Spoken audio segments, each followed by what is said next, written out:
Ved Namantra. Om Sahana Bhavatu Sahano Bhunaktu Saha Viryam Karavavahai Tejasvinavadhitamastu Ma Vidvishavahai. Om Shanti Shanti Shanti. Hari Om.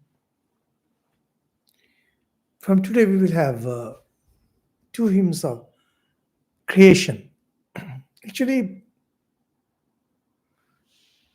creation fascinates practically everyone, whether they be scientists, poets, philosophers, sages, child. This question, who I am, from where I have come, and where I will go. Now, this question can be turned on its head to become spiritual, as Sri Shankaracharya did in his one of his famous compositions, Bhaj Govindam, where he said, Kastvam koham kutahayatah. Who I am, who you are, where from we have come. Iti paribhavaya bharam bharam. Keep on thinking. As you keep on thinking, your attachment for this world will go down. And as your attachment for this world goes down, you slowly get established in your nature. But even then, the fact, when you look around, the fact that I am here and you are there, this cannot be negated. In his famous commentary on Brahma Sutra Bhashya, Acharya Shankar begins with this expression, Yusmad Asmad Pratyaya Gochar. Pratyaya, this understanding, this knowledge that I exist and you exist. This cannot be negated. There is no way you can negate it. And now naturally we find that for every effect there is a cause. And we know that we were born and we have seen people dying. So we assume that we will also die. Now when you put all these things together, naturally the question comes, where from I came? More importantly, where from this universe came? Because we see that matter is also changing its form continuously. So naturally the question comes, is matter permanent? What is real in this universe? This question keeps haunting. And as I mentioned in the beginning, that starting from a child to philosophers, scientists, and sages, everyone wants to solve the mystery of this problem. Interestingly, this mystery has not been solved and it can never be solved, as we will see in Nasadiya Sukta. And yet, every system of philosophy and every system of science has to explore how one became many. Either you say that this is the nature of the universe, that many has been existing throughout. If many has been existing, then why there is birth? Why people die? Where they go? And when you look back at history, you realize that people have been dying all along. And there have been births all along. So there must be some kind of unity somewhere where it all unifies. Now, although every system of philosophy and hence every religion and every branch of science has to explain this, so they come up with some kind of explanation which may be satisfactory for a time, but after a time it doesn't seem satisfactory. Look wherever you will. You go to any religion and look at the theory of creation that they have to offer, and you will find that every theory of creation is full of loopholes. You can just go on picking those holes. As we proceed, we shall see Nasadiya Sukta, which says the mystery of creation cannot be solved. It's just not possible. Now, when you say it's all God's will, you're just using a term to say that I don't have an answer. Or in physics, they say singularity, where equations of physics seem to collapse. And you say that we cannot say what is beyond that. Essentially, you mean to say that you have no answer. You can go up to a point and see. Now, there are hundreds of universities doing research on this, and government of many countries are pouring billions and billions of rupees on various research projects. So naturally, scientists will have to keep coming up with various theories to satisfy their donors. But the fact is, as far as the origin of creation is concerned and its spread, it has to remain an academic question. However, when you're trying to solve that, you come up with certain solutions which become extremely useful for the mankind. And well, that's why they are tolerated. Interestingly, many of you might have heard of the theory, just this theory of expanding universe and black holes, etc. This was initially proposed by one Christian father, Christian priest. He was also a physicist, Lemaitre. Lemaitre was French-speaking person or one of those languages. Now, he was a very good physicist. And then, while working on Einstein's equations on general theory of relativity, he concluded that this universe is not static. Now, the question is why we are thinking of universe is static? This is because of Judaism. In fact, most ideas that are there in science related to time, space, etc., and universe, they come from the Bible.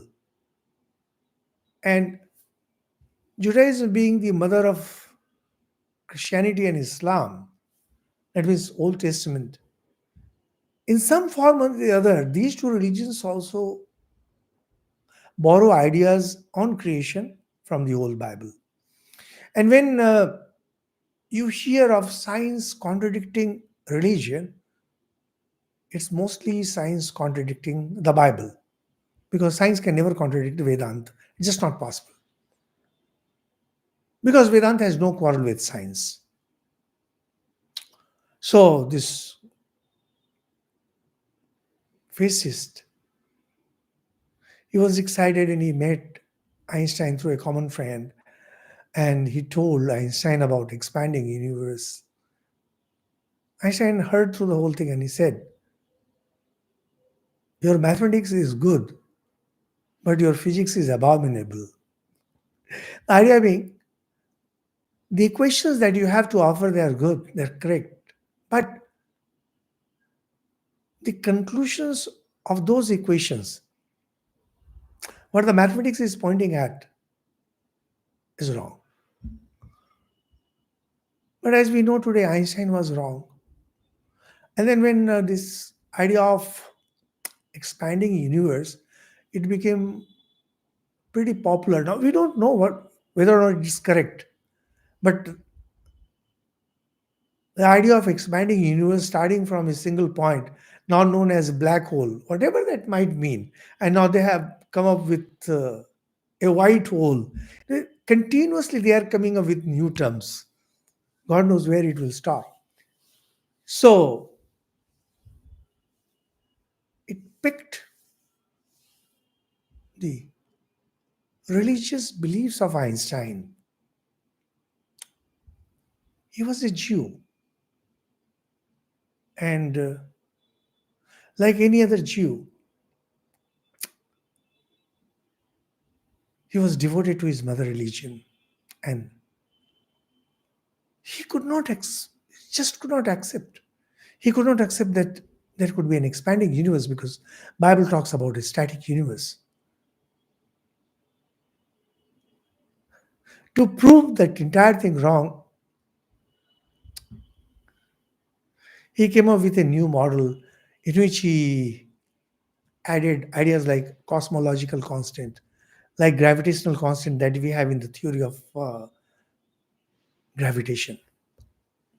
But we know that as on today, this is theory of expanding universe and black holes.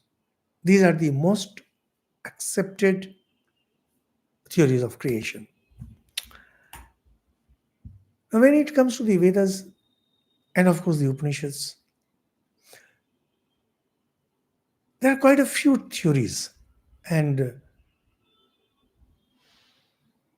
these theories differ a lot.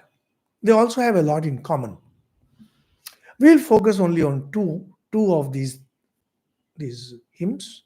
One is Nasadiya Suktam, which we are going to discuss. Another is Purusa Suktam. In case of Purusa Suktam, creation is described as having come from God directly. And as God has become everything, God alone has become everything. That's the general belief you have in different religions. In Nasadiya Suktam, that God alone existed, and there was some kind of a dividing line. Beyond that dividing line, whatever was happening, there's no way we can know that, because that dividing line creates mind, time, space, etc.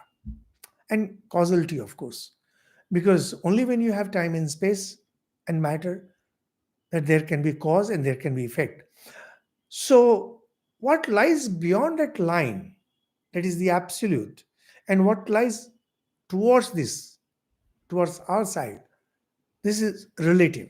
So there's a distinction made by a line that makes the absolute appear as relative. This dividing line is time, space, and mind. And when we say space, matter automatically comes. The common term used for all this is either Maya, as in Vedanta, or Prakriti, as in Sankhya Yoga tradition. And later Vedanta also borrowed this term and they use the term Prakriti, but they mean Maya. Why? We will be discussing that. And this dividing line, this division between absolute and relative, is some kind of vibration. Because in absolute, you cannot have any kind of motion.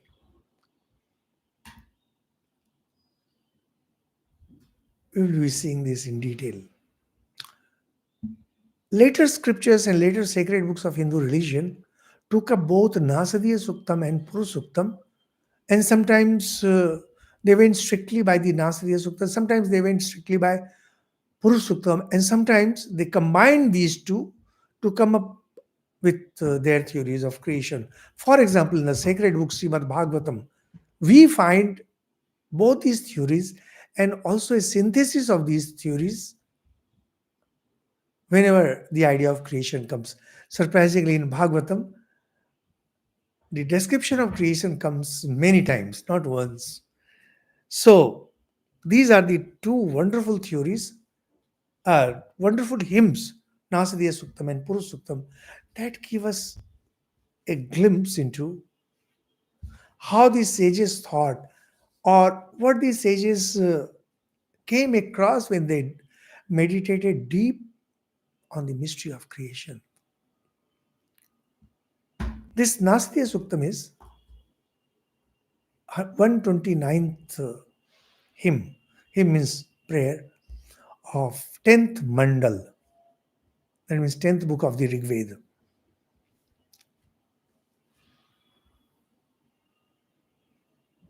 It's pretty abstract and it's profound. It's also beautiful. Just to think that Swami Vivekananda himself translated this hymn. It's available in his complete works, Nasadiya Suktam. There's a majesty in its poetry, and its expressions are just too profound. And Swamiji came up with this wonderful theory of Akash and Prana. In the beginning, there is Prana. Prana hammers on itself. It's there in the Nasadiya Suktam. Energy hammers on itself. And Akash is born. Akash is matter. Akash doesn't mean simply space. It doesn't mean simply sky. Akash is actually the finest form of matter. And then you have Akash and Pran, matter and energy. And energy keeps acting on matter, and matter keeps evolving.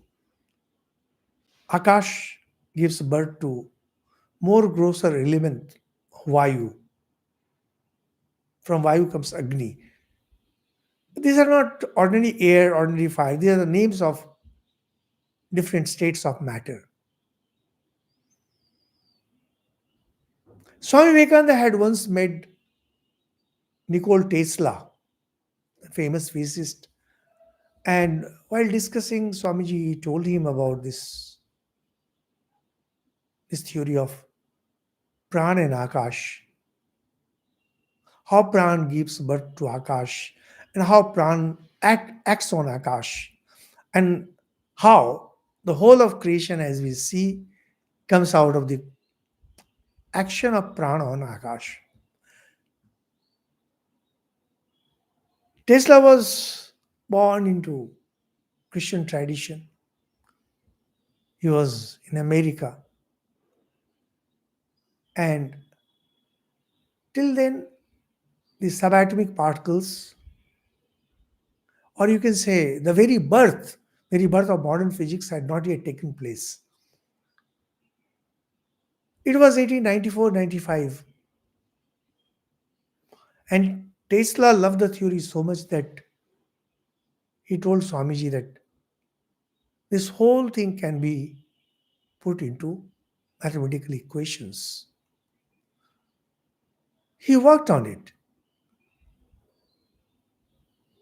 After some days, when he met Swamiji, he said, "No, this cannot be done." But Tesla used to attend lectures of Swami Vivekananda. You'll be interested to know that. So Tesla gave up.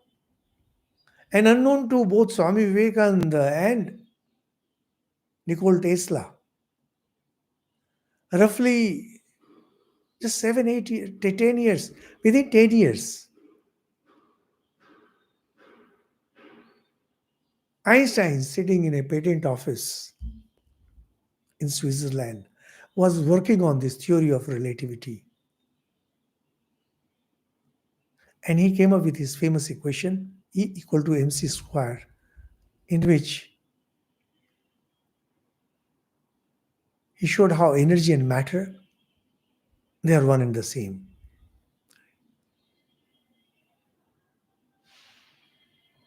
Till then, people knew that energy and matter are related. How? For example, those of you have some knowledge of physics, you know that kinetic energy is denoted by half mv square kinetic energy. Since energy is denoted by multiplying mass with its velocity, so energy and mass are related. Einstein showed that energy and mass, they are same, equal to mc square. So actually, it's energy acting on itself that the first particles of matter would come out, and then energy will keep on working on that matter independently, and more matter will be produced. Number one. Number two, energy will also go various diversification. Diversifications, as we see how we have heat energy, kinetic energy, and we have atomic energy, electrical energy, and different kinds of energy. So we took a few names and we use the expression absolute, relative, time, space, mind, consciousness, things like that. We need to understand what all these are, not from the perspective of science, but from the perspective of spirituality, the Vedas, religion, Hindu religion. Now, to understand how Western science looks at time, space, consciousness, etc., we'll have to go back to Greek philosophers. So, Greek philosophers, they were also thinking on matter, what is space, and they simply describe time as measure of events. So, if you have same duration, you say that they are in phase, etc., etc. And space is something that held objects. So matter is defined as something that occupies space. Well, as you can see that these are pretty vague definitions, pretty vague descriptions, and with these descriptions you cannot go far. Now, when Newton came, Newton had his fingers in practically every branch of science. Those of you who have studied physics, say maybe in class 9 and 10, would say that he was in everything. He was in mechanics, he was in sound, he was into light, he was everywhere.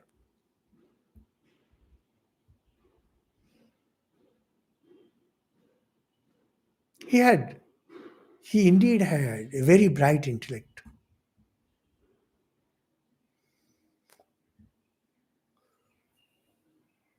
To continue with his equations, he needed certain ideas, and those ideas needed to fit with the ideas that were there in the Bible. Newton was an extremely God fearing person, and he fully believed in Christianity. And he believed that this world was created in 4032 BC. Newton, the great scientist. So he came up with this wonderful idea of absolute space, absolute time. That means space became independent of matter. So imagine this room here where I am sitting. If there is matter into it, well and good. If there is no matter inside it, well and good. Space will continue to be there. That means space is absolute. Similarly, time is absolute. If events are taking place, they can be measured. But time is no more dependent on events. So time becomes absolute, space becomes absolute, and this absoluteness of space and time was absolutely necessary, just like absolute space and absolute time, because God, the creator, he was like a great watchmaker who had set everything in motion. So here was the absolute space, and there was the absolute time, and God put the universe within this space, and things are continuing to be the way they are. Such a wonderful explanation, and it's such a simple explanation. Not only wonderful, it's a simple explanation.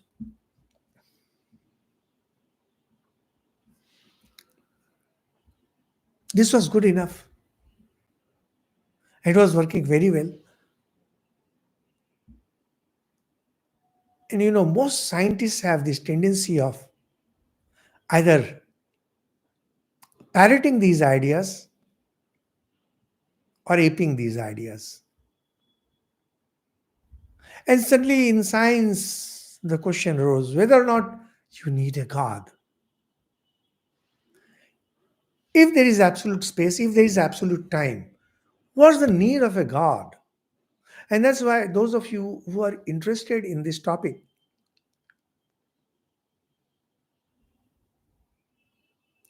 you'll find that even today discussions are going on how religion contradicts science, whether God is necessary or not. And this famous mathematician, Stephen Hawking, he went all out to prove that no God is needed. The problem of all these scientists is that they owe their allegiance to the Bible. If they come out of this Bible mindset, they won't have this problem. Indian scientists will not have this problem. I repeat, Indian scientists, those who have grown up in Indian tradition, they will not have this problem because we don't have all those problems. Knowing very well that creation cannot be explained, we have any number of theories on creation. So whatever physics comes up with, we'll say, okay, fine. Your this particular explanation agrees with this particular theory of creation in Hindu religion. Now, when Einstein came, he got rid of this absoluteness. Worse, for him, events were no more the measure of time as the Greeks thought. A whole thing had become four-dimensional instead of the three, in which time was another dimension. So you have space-time continuum. So when you say that here is this pen, its coordinates will be defined by these spatial units, that is length, breadth, height, and also with time. It's a very, very fascinating thing, very interesting. Einstein really revolutionized physics. And then, because there is matter, space, time, and matter, they form a continuum. If there is no matter, there is no space. Now, space, matter, time, they all become related. Well, I am putting it in very simple terms. Those of you who know physics would know that things are a bit more complicated, or maybe a lot more complicated. We are just trying to show that in case of Newton, space and time were independent of each other, space and matter were independent of each other. But in case of Einstein, they became a continuum. Now, based on Nasadiya Suktam, we have quite a few theories that I mentioned, and the most popular of them is Sankhya philosophy. Sankhya philosophy came up with their theory of creation, which is considered to be the most popular theory of creation, and which was adopted by Vedanta too, but with modifications. When you look at Sankhya philosophy, you suddenly find that it's not only space, time, matter, space, time, matter, mind continuum. Why? Space itself, time itself, matter itself, mind itself, including energy,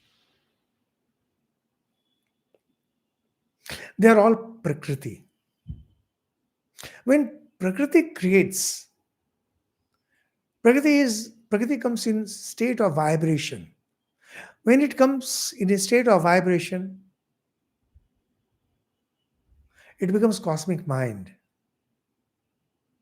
And because it becomes cosmic mind, from there, time flows, and then Akash, the particle is born, matter flows, and space flows.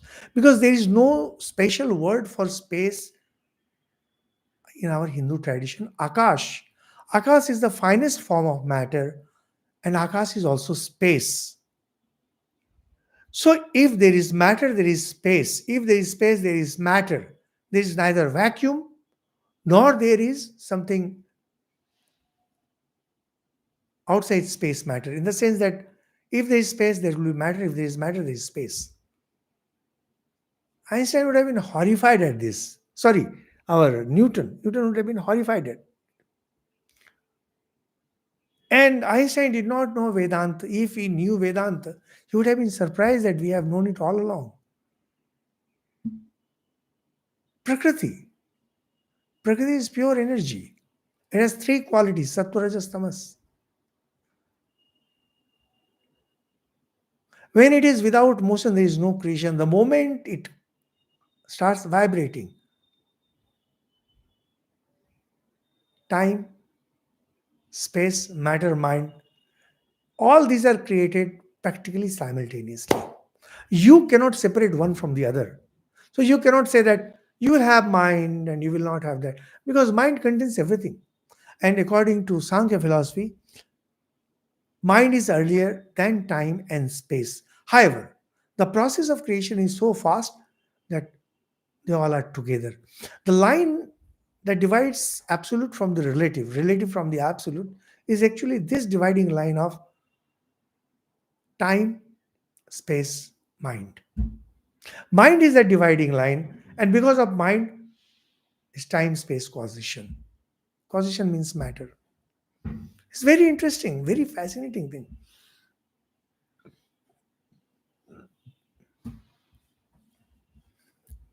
And come Vedanta.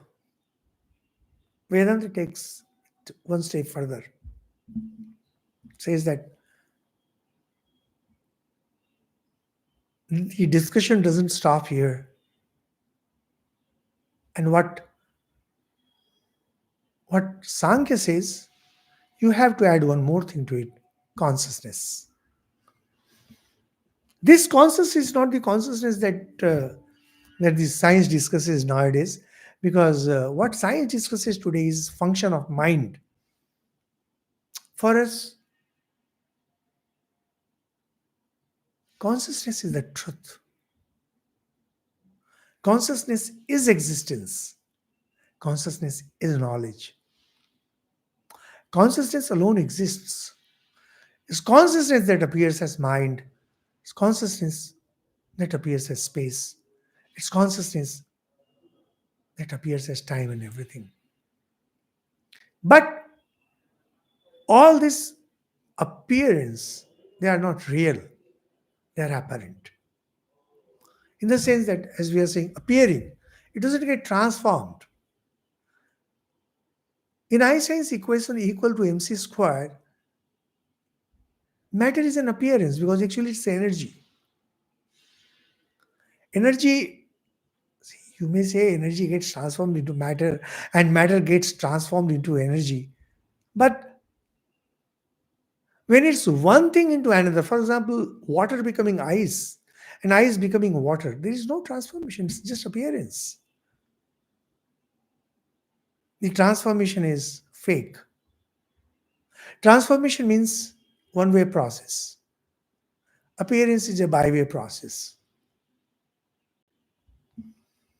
So it says, Vedanta says,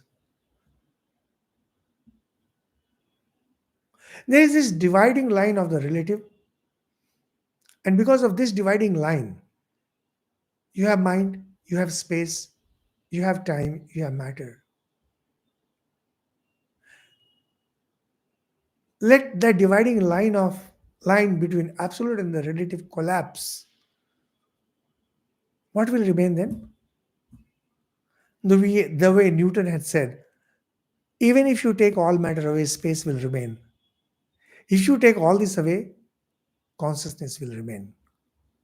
So consciousness is not mind dependent. Consciousness is not person dependent. Consciousness is not God dependent. Consciousness alone appears as God. Consciousness alone appears as Maya. Consciousness alone appears as Prakriti, the dividing line. And once the dividing line comes, consciousness itself appears as whatever is there. In Purush Suktam that we mentioned, God has become everything. That is possible because consciousness, which is this side of the dividing line, now appears as various things. Now, when we say this pen, when we are mentioning this pen, actually, it's consciousness itself appearing as this pen. Well,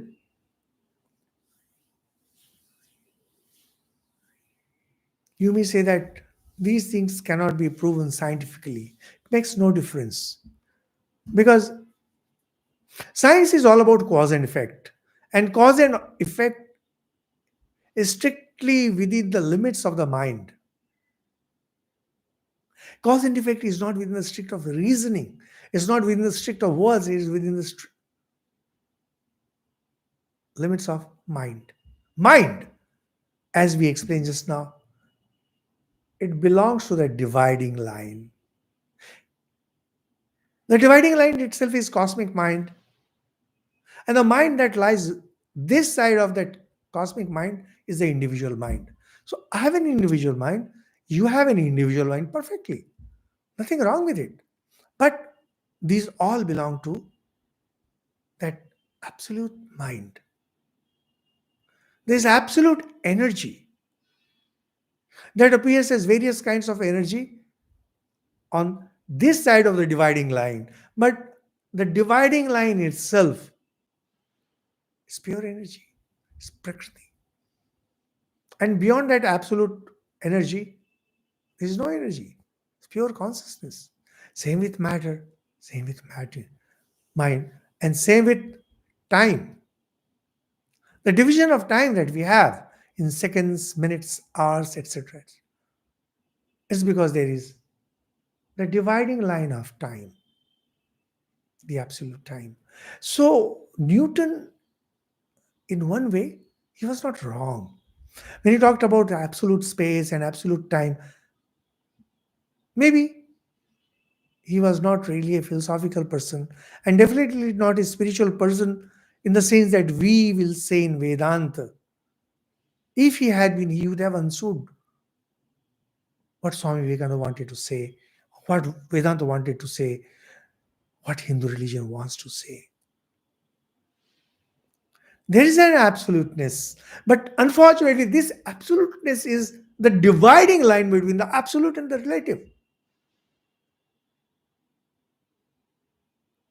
Consequently, you have very small units of time, small units of mind, small units of matter, small units of energy, etc., on this side of the universe.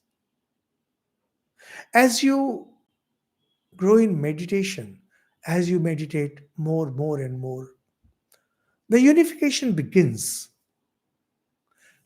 First, you realize the unification of matter. As you proceed, you realize the unification of the constituents of matter known as tanmatra. And then you realize unification of mind. And then you realize unification of time, space, mind, matter, everything.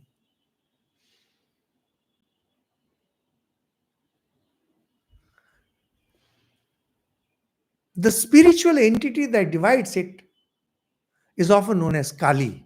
This is Mother Kali. Kali, who controls time. Kal.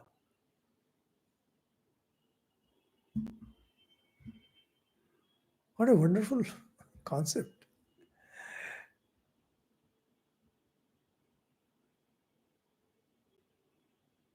And when Kali merges, when the goddess that controls this dividing line between the absolute and the relative, what remains? Mahakal, Brahman. Mahakal and Shiva and Krishna, these are all just names, names for that same absolute. What remains is Brahman, what remains is pure consciousness. So, this is a very basic introduction to whatever we wanted to say as far as the introduction of Nasadiya Sukta is concerned. And then begins Nasadiya Sukta, the actual Sukta. It's a wonderful, it's a wonderful hymn as I said. And its first mantra is simply sublime. Nasad asit, no sad asit, idanim, tadanim. Na asit rajo, no vyoma paro yat. Kim avarivaha kuhakasya sharman.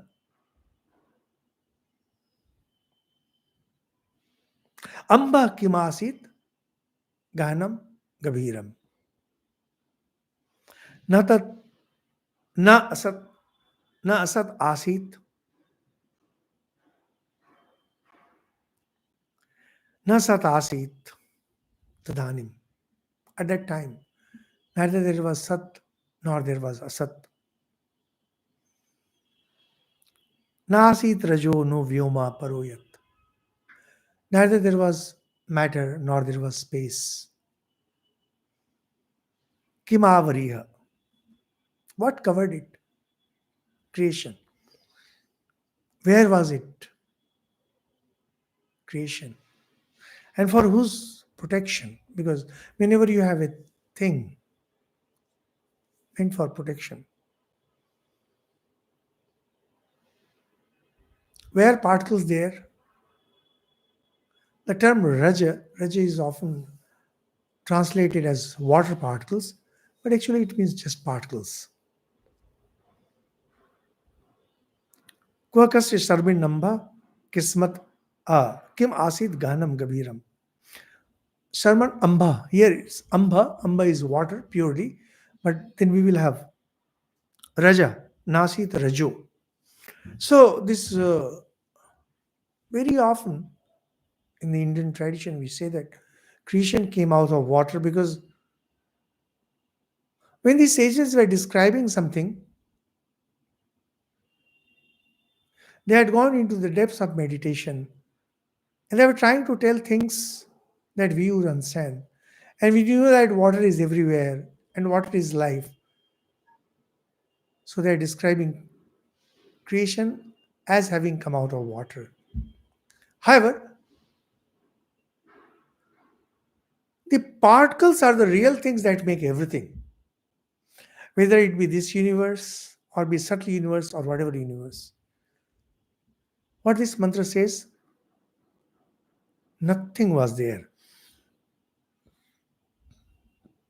None of the things, none of the objects that we see were there, nor the constituent elements, the elements that make these objects were there. So, this hymn is dedicated to Paramatma because God creates, and the sage is Prajapati Parameshti. There was a great sage. He came up with this hymn. Oh, the explanation to this is pretty long. We will not be able to cover it today. We'll take it up in our next class. Just introduction to Nasadiya Sukta. Thank you so much. Om Shanti Shanti.